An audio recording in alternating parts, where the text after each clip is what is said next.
Sekitar 3 hektar lahan di Banjarnusu, Desa Sukedana Kubu terbakar Rabu 3 Agustus. Kebakaran tersebut diduga disebabkan pembakaran sampah yang meluas ke lahan ilalang. Tidak ada korban jiwa dalam peristiwa tersebut.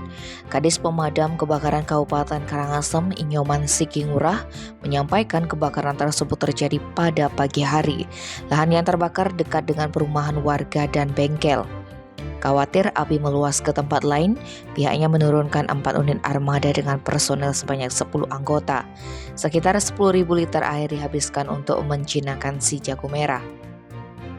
Tim Bali Express melaporkan.